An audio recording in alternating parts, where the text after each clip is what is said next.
What is going on YouTube? It is FlopFish here, and welcome to another NHL 13 gameplay commentary. This is probably one of my most intense hot games I've had lately, other than one that I just ended up finishing. So it's a pretty good game overall, and the outcome was pretty cool. So anyways, so today's topic is going to be, as you can see on screen here, the conference realignment in the NHL.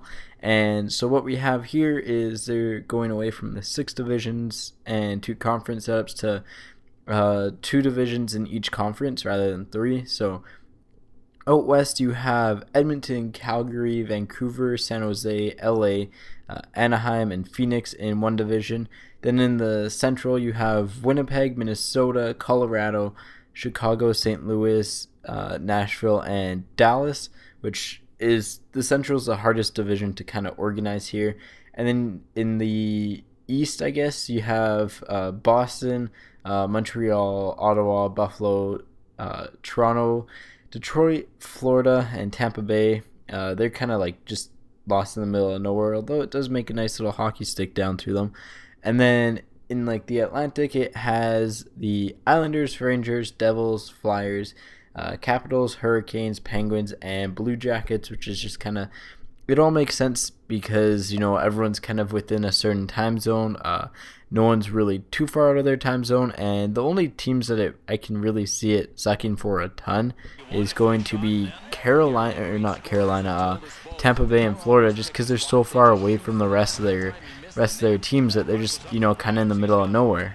And with that new conference setup and division setup, there's a new playoff format proposed, and this is gonna be the hardest part to kind of wrap your head around, as it's my least favorite part by far, and it's pretty unfair to the Eastern teams in my opinion. But so how it works is that the top 3 teams in each division guarantee a playoff spot. So like the top, no matter what, so say you had like 3 teams with lower points in an entire division on the one side, those 3 teams would still make the playoffs. And then you'd have that for your 4 divisions, and then you'd have conferences. And the way the conferences work is that there's 2 wild cards, and those are just for after the first 6 teams are in the playoffs. It's just the next 2 best teams, and those teams go into the playoffs, and the team with the worst record out of those 2 plays the best record out of the entire conference. So bit of a complicated setup, and I really wish I scored on this goal here, but bit of a complicated setup, but I think it'll be interesting. But at the same time, I also think you're going to see the same teams making the playoffs over and over again, especially when you break down the divisions and who's in what division. And so like I said, this is from 4 days ago.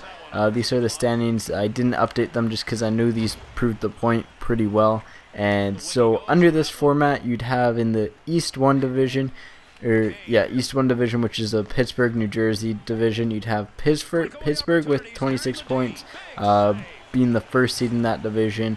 New Jersey being 2nd seed, and that's a really bad goal there off a poke check. But New Jersey being the 2nd seed there, with 24 points, and then Carolina being the 3rd seed there with 19 points.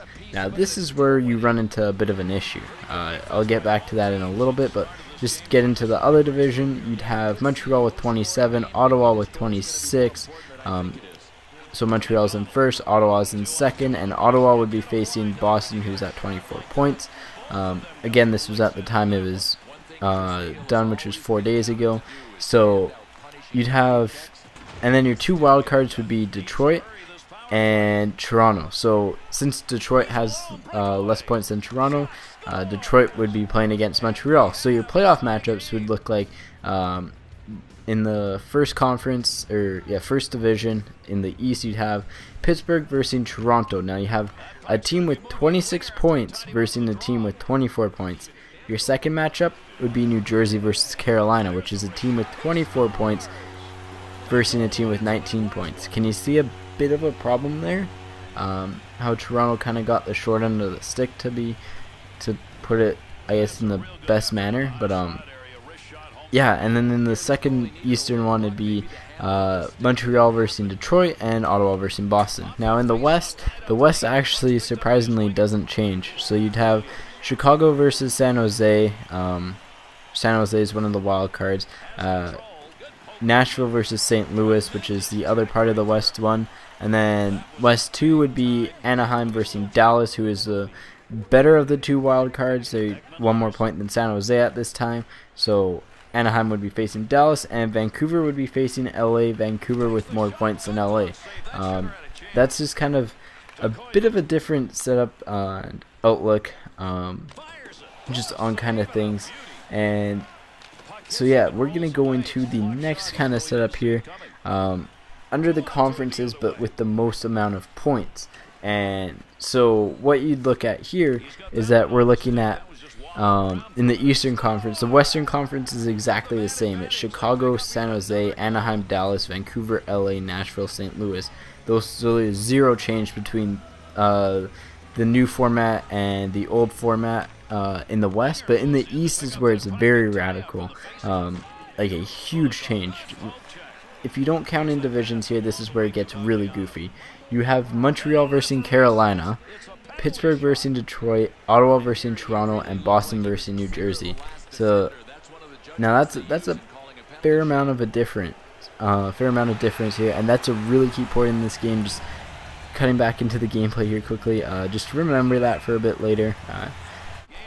So back to the Eastern Conference thing. So what that means is under the new division setup, this is what the playoffs matchups would be with, like, seeding based on points. You'd have the number 1 seed in Montreal versus the number 7 seed in Detroit. Now, 1 versus 7, okay, whatever. It's not that bad. Now you have the number 2 seed Pittsburgh versus the number 6 seed Toronto. Once again, not too bad, but I mean, it's still kind of weird to have a 2 seed versus a 6 seed in the first round. And then the next seed gets even weirder because it's the 3rd seed in Ottawa would be facing the 4th seed in Boston.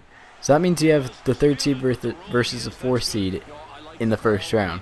Kind of a bit of a different setup there, but you know, it's really weird. And then in the final matchup, you'd have New Jersey, who is the 5th seed overall in terms of points, versus Carolina, who's the 8th seed. To me, that just screams all kind of no. It's just, I don't know what it is. I don't know why they're trying to do this. I guess it's allowing for expansion because there's 2 teams on the West that they could allow to expand, or it allows. But even then, like, I think Quebec and Seattle would be the next 2 teams. So you'd think they'd have an 8-7 and an 8-7 rather than two uneven teams here. But I mean, it's tough for them to decide on stuff like this, and I can see what they're trying to do and get everyone in the right time zone and stuff, and I applaud them for that. But it's just really unfair for those teams in the 8-team divisions, because there's 3 more teams competing for a playoff spot, 1 more within their division, and then 2 more for the wild card spot. I think, yeah. So you know, that's a significantly less chance of making the playoffs as opposed to the West, where there's only 7 teams and 7 teams.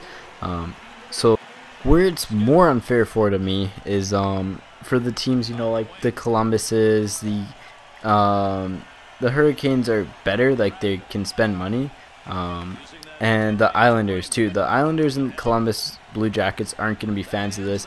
Neither is Florida or probably even Tampa on this, because of the fact, you know, they're with these six other powerhouses in their league, and you know, what are the odds they're going to see the playoffs? So that's going to be a bit of an issue to me, because I think you're going to see the same teams in the playoffs year after year, with 1 or 2 teams changing.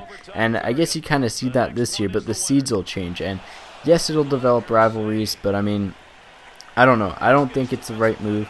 I think they should just keep the playoffs like they were and just have the 1 division winner for both. And then to me, that's kind of fair, and it takes away the whole conference issues, the 14 versus 16. But anyways, that's my thoughts on the conference alignment, and I kind of want to know your guys'.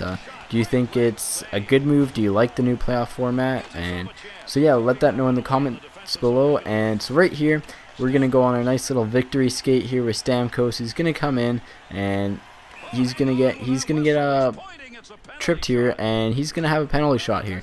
So you remember when I said that penalty shot was key earlier? I predicted exactly what he was going to do. I knew he was going to dive at me, so I just skated straight at him and then make sure I slowed down a bit, cut right, and then I had a gaping 6x4 to throw the puck into, and I did, and you know, ended up walking off with the win. So anyways guys, this has been the conference realignment scenario. Hopefully you guys enjoyed it, and hopefully you guys enjoyed Friday's content. If you did, let me know with a like, comment, and stuff, because I'm trying to get more dedicated days to stuff, and I think it's going to be NHL Update Fridays. But anyways guys, take it easy, peace out, and yeah, see you on Saturday for the tournament.